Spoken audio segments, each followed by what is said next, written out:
Back everyone to another episode of the Draw Control podcast.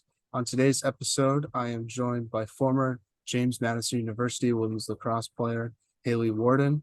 Haley was an All-American by the coaches in 2017 and the media both in 2017 and in 2018.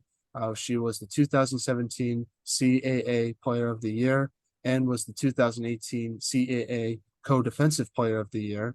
And of course, Haley won the national championship back in 2018 with James Madison. Currently, Haley is the assistant coach for the Arizona State women's lacrosse team. I just want to welcome Haley to the podcast. Thank you so much for coming on. And how's everything going? Pretty good. Thanks for having me. I'm super excited to talk about my journey and just see how we can continue to grow the sport. Well, I sort of want to start off the podcast talking about the beginning of your career and sort of working all the way up to where you are today. So doing research on yourself, it says that you're from Glen Mills, Pennsylvania. Talk about growing up there and how did you start playing lacrosse? Yeah, so actually, funny enough, my dad picked up the sport for fun at like a D2 school. He played football, but he decided that he was going to go play club lacrosse. So he kind of exposed my family to that. My brothers both played growing up, so I really looked up to them. So they started, so I've wanted to follow in their footsteps, and then that's kind of how I got a stick in my hand, was watching my brothers play and just being around it my whole childhood. Did you watch any of lacrosse growing up? And if so, who were some of your favorite players that you admired? Yeah, so I hate to admit this, but like I didn't watch much women's lacrosse growing up. I was a big men's lacrosse watcher, so I'd go to all the like final fours for the men's because they happened to be in Philly and it was super easy and accessible for me to get to. So um I just remember watching like specific teams, not necessarily players. So I watched Duke and Hopkins growing up a lot. They were pretty dominant back then and still to this day. So that was fun. Yeah. And obviously, before college, you played for your high school lacrosse team in Garnet Valley, where you had a lot of individual and team success. When you look back on your high school career now, what did you sort of take away from that experience? Yeah, so my high school coach for my freshman and sophomore year, she actually used to coach at the collegiate level, so she kind of trained us like college athletes. So I got exposed to that at a really like pivotal point in my lacrosse career, and that was an awesome experience for me. And then we had another coach come in because our old coach decided to go and pursue D1 coaching again. And we had a new coach come in, and she really helped make the game fun. And I would say that it really allowed me to learn that work hard and play hard mentality with the sport. So it's what I learned in high school. When you look back on your high school days, what's like the best memory that sort of stands out to you? So I would say that we won a few state championships, so those were probably my best memories.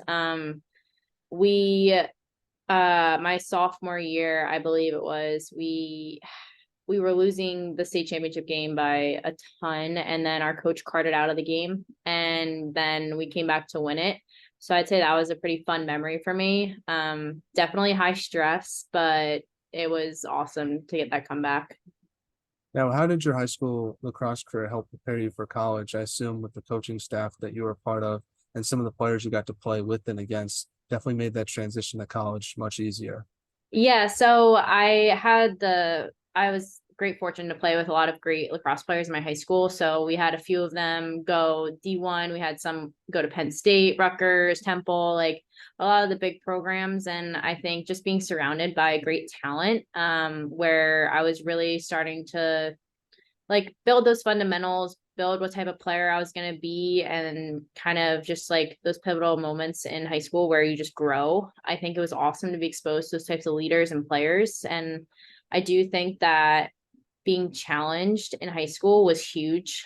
A lot of people in my area went D1 and there was just a lot of competition. So I think that really prepared me personally and everybody, I think, in my area for college because they've all had pretty successful careers.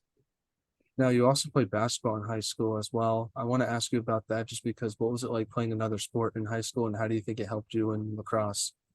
Yeah, so I played soccer and basketball in high school, and I'd say being a at least a dual sport athlete, um, luckily I was a three sport, but having the ability to learn different movements, how your body moves, what type of like just working different muscles in your body and different movements is super helpful to just one, I think, prevent injury, and two, also just learning IQ.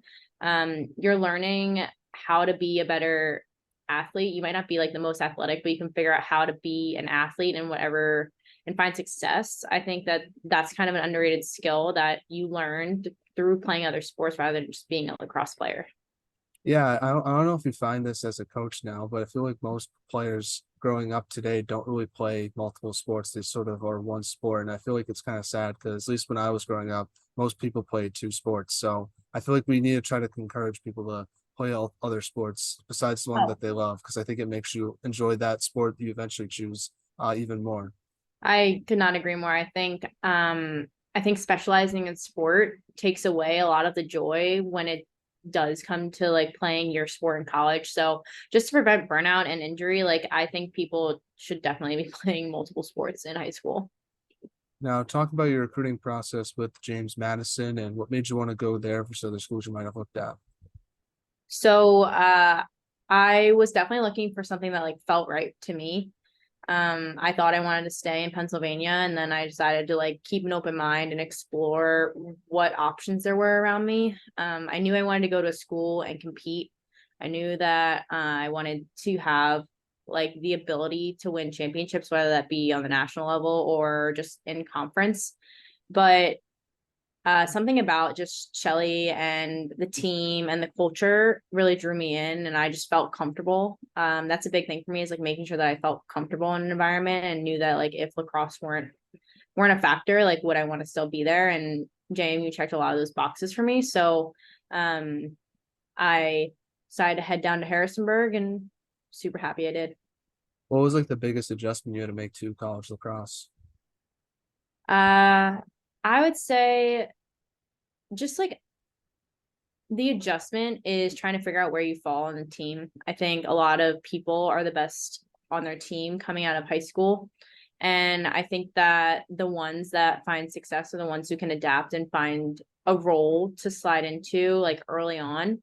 Um, so that self-awareness piece and the awareness of the team around you and like where that gap might be, I think is a huge point that underclassmen and first year athletes like need to be aware of, also just like the skill level um and the speed. So if you can keep up with those things and find out how to like adapt in that situation, I think you can find success. Now, in your first year with JMU, your team won the CAA championship. Talk about winning that trophy your freshman year and what it means to you and your team. Yeah, so funny enough, every graduating class at JMU has won a CAA title. And I was fortunate enough to be like on the team in my freshman year where that senior class hadn't won one yet. So it was like their one mission for the year was to make sure that they weren't the class that ended that's like stat, I guess.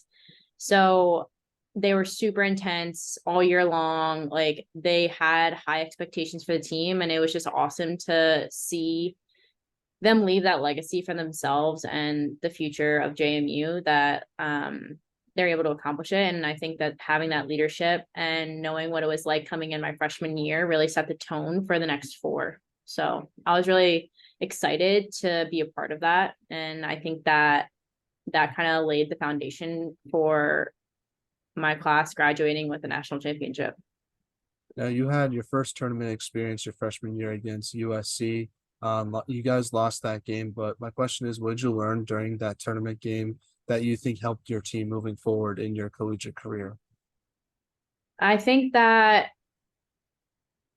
personally, like it was a winnable game for us. And I think that just like knowing that we were right there and it's possible because I don't know the stat exactly, but I don't know how many games JMU had won in the past in the first round, but I don't think it was a lot. So I think that knowing that that was an option and possibility for us gave us hope for the future. And we're like, okay, like we are good. Like we can make it past this. We can keep pushing. So I think that was a huge lesson for us. And just knowing that, I don't know, I just think it was a great experience for me as freshmen. Now talk about what it's like playing in the CAA and just the competition you face each weekend. Yeah, the CAA is super gritty. I would say that it's like a very tough schedule. I think as I went through my collegiate career, it got better and better each year. Like I think one year we had 3 teams in the tournament, which it's not normal for CAA to have 3 teams in the tournament. So just being able to have that exposure as a conference and let everybody know that like we mean business and to not take us lightly, because I think that a lot of people do think of the CAA as like a very gritty and tough and like hard-nosed conference. So I think it was awesome. I love being part of something that has that reputation because I think it shows how tough you are and you can fight through anything in adversity. And I don't know, I think CAA was great. As an alum, are you sort of upset that they're not in the CAA anymore? Yes and no. I think it's a great step for JMU to push into a conference like the AAC where they can get a little bit more. I don't know, they'll play Florida, they might get a little bit more hype. They are D1 football, like FBS. So I think it's really good because it shows that JMU is growing and it means that the school is looking to push for the athletics, which is awesome because I do think JMU has a lot of potential in the next few years for that type of athletic growth. Now, during your collegiate career, you kept improving and getting better and better. What would you say was the biggest improvement that you made to your game throughout your time with JMU? Um, I would say my skill by my senior year got a lot better. I think with the help of Colleen Shear, she kind of cleaned me up a little bit on like my stick work and the draws. And I think that that helped give me that extra edge that I needed to on the offensive end and in the circle for sure. I think that over time, like obviously growing up with my class, like going through college with my class, we all gained more confidence. And I think that with confidence and you'll grow your voice in the leadership role. And I think that that kind of helped develop me. But Colleen definitely helped a lot with skill. And it was awesome. Now, one thing I love about your game, just reading up on your statistics as a midfielder, is how good you were defensively. What was your strategy in regards to causing turnovers, and also how did you work on your draw controls as well? Yeah, so just to touch back on that draw control, like I did individuals with Colleen like religiously throughout the week. Like we would do maybe 2 or 3 or 4 individuals before or after practice just to like get a stick in my hand, tracking timing of jumps, turns, digs, all the above. So that was really awesome for the draw. And I had a great unit with me. Like honestly, Elena Rumsberg and Kristen Gaudian were incredible. And I think we just had killer chemistry and like a lot of trust. So I would say having that unit together in the circle was awesome for us. They really made a difference. And if you look at the combined stats, I think for that year, we had, I don't know, a ton more that my senior year than we did in the junior year, just because we had that group together. We called it the rope unit and we were awesome. But defensively, I'd say because we ran a zone, I think that it set us up for success because it allowed us, Emily Bosno gave us a lot of freedom to make decisions in that zone. And she really trusted our decision making. Like she gave us the threats, she gave us like their tendencies, and we were able to play the zone to those tendencies. So I think that allowed us to have the creative freedom to make decisions. And I think that's why, I mean, Becca Tucker also had a ton of turnovers, and Caroline Stadanowicz had a ton of turnovers, caused turnovers as well. So I think that that zone really set us up for success. Now, in your junior year, you guys won the CEA championship again for the second time. What did that one sort of mean to you, especially with some of the adversity you guys faced, losing in that spot during your sophomore year, and then going to OT against Delaware in the semifinals and pulling that one through? Yeah, that was definitely a nail biter. I would say that that was the year that I think the CAA was the most competitive. Uh, we Delaware always gave us a great game, so the fact that we could pull that out was huge for us. I would say that I think we played a little bit angry that year because we were frustrated with how the performance was in the previous year in the championship game. And I don't think that we were allowing ourselves to let that happen again. So I think we had that little bit of a chip going into that tournament weekend. And I think after we won, it was just like a sigh of relief almost. Like, okay, we did it. Like we brought it back. So it's hard to like talk about like the feelings. I'm like, I just like know that it was great, but like, you Hmm. know what I mean? And then you guys won your first tournament game that year against Louisville. Talk about that win and what did you take away from the team's performance in that game? Yeah. So I think we played a complete game as a team that year versus Louisville. I think that we were set up for a very good run going into that, playing Penn State in the next round. So um I remember that just being like also another like I don't want to say a sigh of relief, but it was like it's so exciting that we had finally won our first round because we're like, okay, like we are good. Like we know that we're good. And then going into Penn State the next day, I just think like they scouted us. They were, I think, a little bit in better shape than us, like more recovered. And honestly, like they played a better game than we did. So props to them. But I do think that that was like the start of okay, like we have something. Now let's talk about your historic senior year. As a senior, what type of leadership did you want to bring to the team? Would you consider yourself more of a vocal leader or lead by example type of player?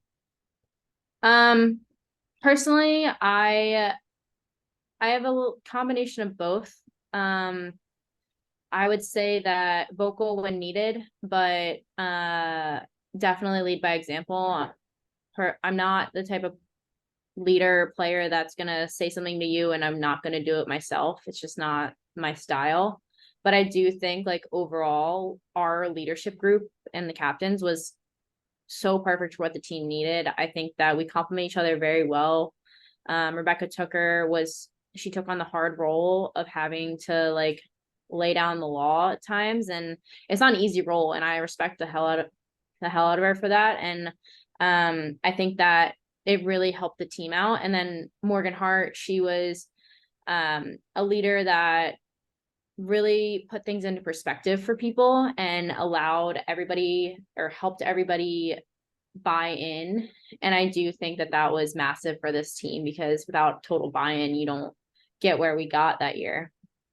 Now, at what point during that season did you think your team was capable of winning a national championship?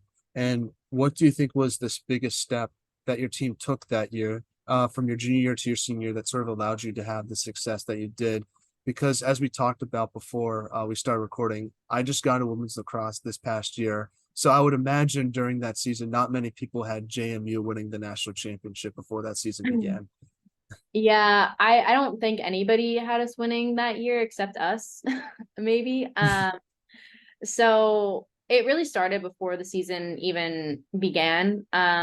We had a conversation in the locker room and we discussed how possible it was, like seeing how Navy in the previous years had gotten to the Final Four. We're like, guys, like other teams are doing it. Like, why not us? Like, why would we not be able to do it? We had gone undefeated in both fall balls. My junior and senior year, like we beat really tough competition. We're like, we returned the same team. We got past the first round for the first time. We like got over that hump. So like, why not go all the way? So I'd say like it really did begin. It was like a 2-year process for sure. But I think we truly believed after we had beaten UNC in that first game, and we're like, yep, this is it. Like we're going.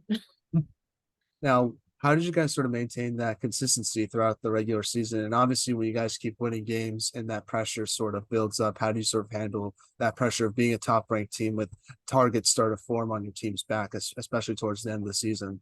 Yeah, so I don't even think that we thought that we had a target on our back. I think we expected that nobody thought that we were going to win. And they're like, why is JMU here? Like they don't deserve to be here. So we kind of played with that chip and we played this little mind game with ourselves. We're like, okay, like we're top ranked, like we're top ranked in the rankings, and everyone still thinks that like we're gonna lose these games like in the first round. It's like, oh, like how did you guys beat UVA? We're like, I mean, we have the home field advantage and we're the 3 seed. Like, isn't it expected that we win? Yeah. Like, so I think we played with a little bit of an attitude, which comes off the wrong way at times, which I totally understand, but it was a way to motivate us to keep pushing at practice because we're like, we have to be better. Like, this isn't good enough. Like, people think that they can beat us, but we're not going to let them type of mentality. So, as I guess an underdog mentality, but I didn't really feel like the underdog. Yeah. Well, your team didn't have an easy road to the national championship, having to beat four top 20 opponents, including North Carolina and Boston College in the national championship game, who was ranked fourth at that time.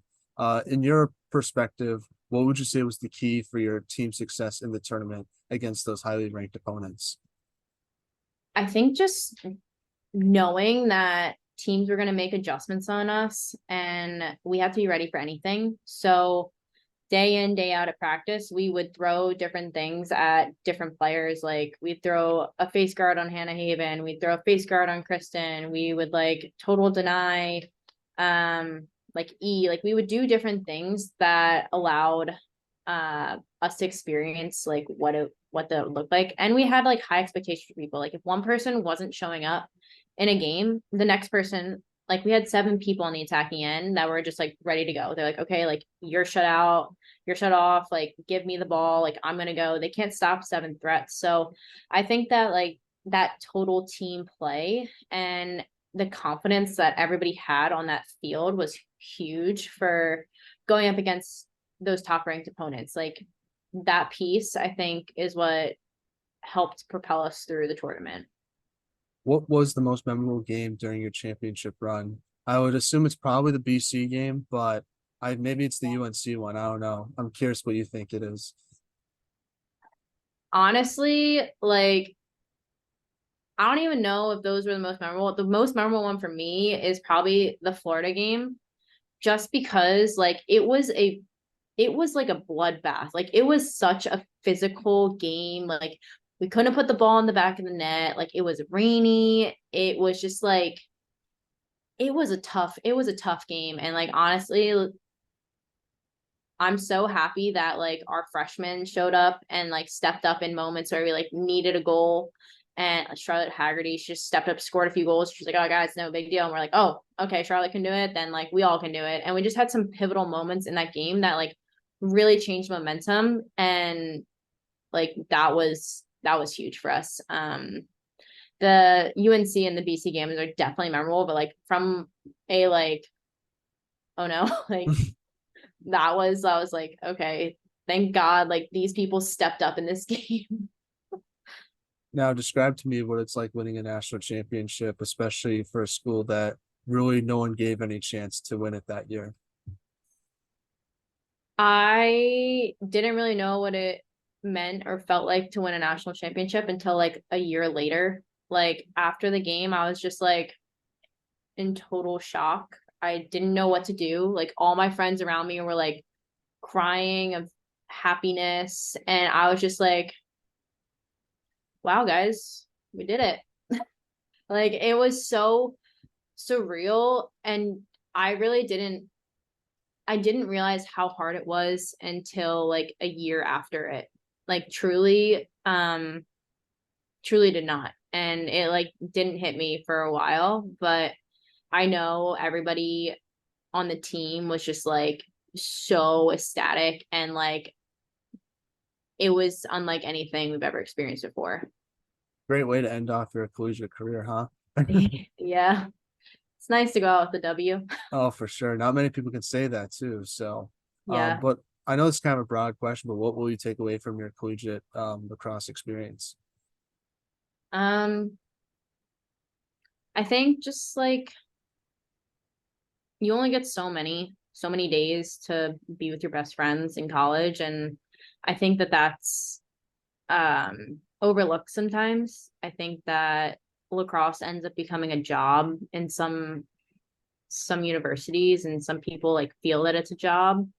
But if you can make the most out of every day and like find a way to just like enjoy playing the sport that we started playing like for fun, I think that's when you truly find like a special team, is when you can get a lot, like the majority, to feel that way and just enjoy being at practice. So I think Shelly did a great job of allowing us to bring our personalities and allow us to like be goofy and fun and like work hard and like truly enjoy the whole college experience, because you can have it all. Like you can at the collegiate level, you just have to figure out how to manage it. But I do think that enjoying the sport that you started was something I'll take away, because I truly do love it.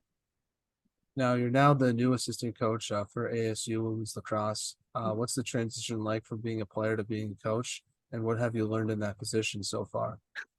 Yeah, so before ASU, I was at JMU coaching, and I would say the hardest thing from transitioning to playing into coaching is like you can't just hop in and show them.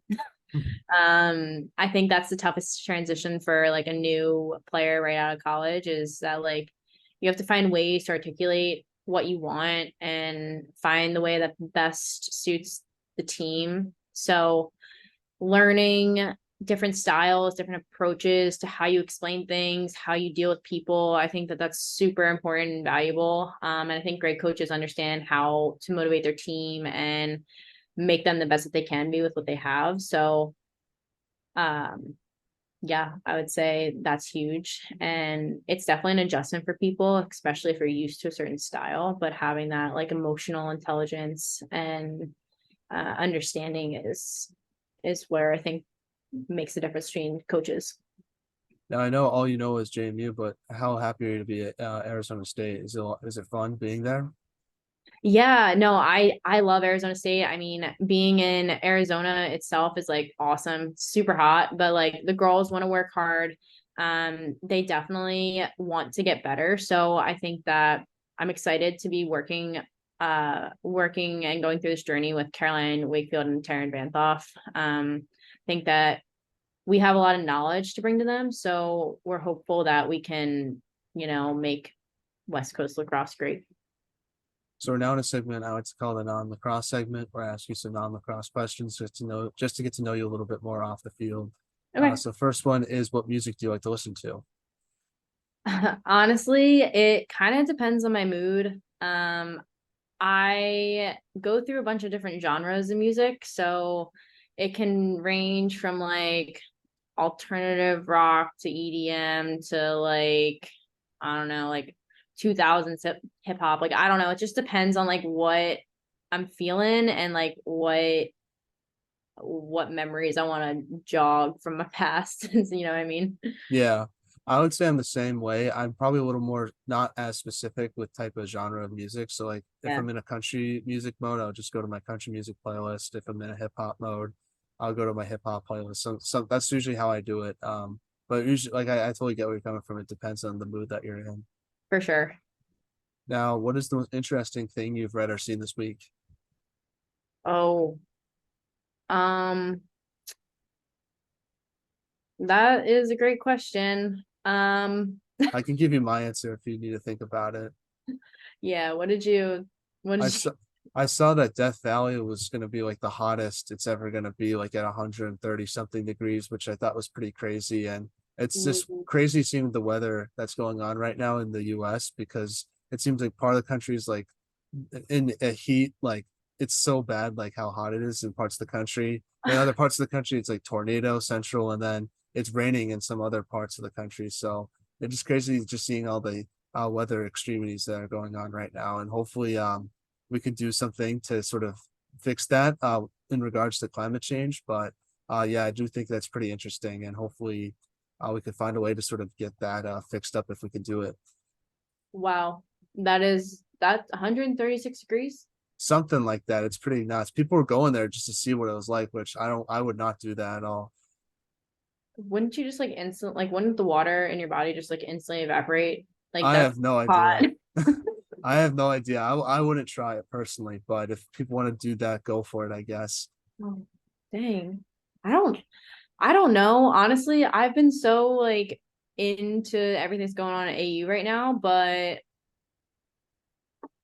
I can't even think. I Uh, saw that you guys signed a former podcast guest, Erica Evans, who also won a national oh yeah. championship. So that I could say that's your most interesting thing. Okay, I'll take that. Awesome. Well, shout out to her. She's the best. So, Yeah. uh, who had the best off the field style on the JMU lacrosse team besides yourself? Obviously, it seemed like you definitely rocked some good fits before each game. I don't know if I was the fit queen, but I would say Hannah Haven was definitely like the bougiest girl on the team, and then you had um we like had some crazy fits. Like our team at the Final Four, we got these like Nike dresses, and we decided we were all gonna wear them out to dinner, and they were so ugly, so ugly. But we did it anyway, just because it was like funny. But I guess, I guess Hannah. I Mhm. don't. I mean, Maddie McDaniel also. She was pretty stylish, and then yeah. Oh, Lexi Van Kirk. She's no long. She like played our freshman year, but she had some good style. She wore good clothing. Now, final non-lacrosse question is: what is one item on your bucket list that you hope to achieve one day? So I'm glad you asked this because I literally just thought of this like I don't know, like a month ago, but I definitely want to hit all 50 states at some point. So slowly checking those off.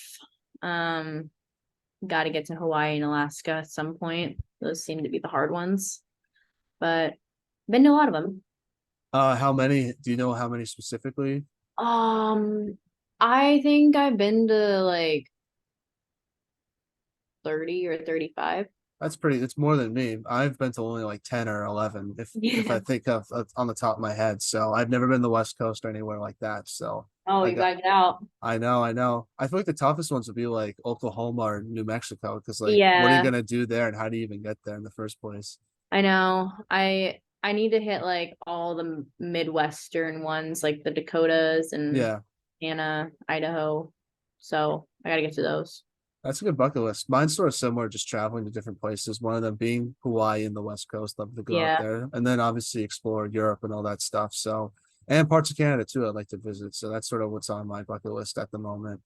nice. It's great. We'll get back to some lacrosse questions now. First one is, what should be done to help grow women's lacrosse from your perspective?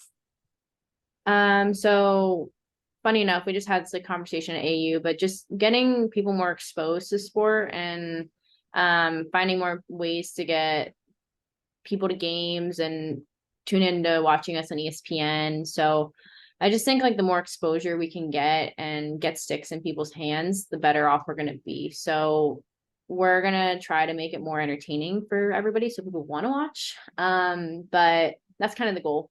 Yeah, I definitely find it very entertaining myself. I know I'm kind of probably unbiased opinion being on a women's lacrosse podcast, but Yeah. it's very fun to watch, and I hope the program can get better because I've only watched really, I only really see the collegiate games on TV. I haven't seen Yeah. any pro games on TV, so They're fun. Tune in. I'll definitely tune in now. So, well, before we end this interview, Haley, do you have any shots you want to give to your former teammates, current ASU players, or family members or friends, and who should we have on the podcast next? Definitely shout out to the whole 2018 national championship team. Like they're awesome. I know I shout out a few of you, but definitely like my whole class. You guys are rock stars and wouldn't have done it with anybody else or found the amount of success we did without those puzzle pieces being together. So yeah, 2018 team. Let's go. That's awesome. Awesome. And then I think you should ask Nicole Levy to join your podcast next. I'm actually her roommate at AU right now, and I know she'll probably kill me for saying this, but you should ask her to come on. I'll definitely reach out and see what happens. But Haley, thank you so much for coming on. I really appreciate your time. It means a lot to myself. You're a great person, great player, and it was awesome getting the chance to sort of talk and meet with you today and hear your story. So I appreciate it, and best of luck with ASU next season. Thank you. Appreciate it.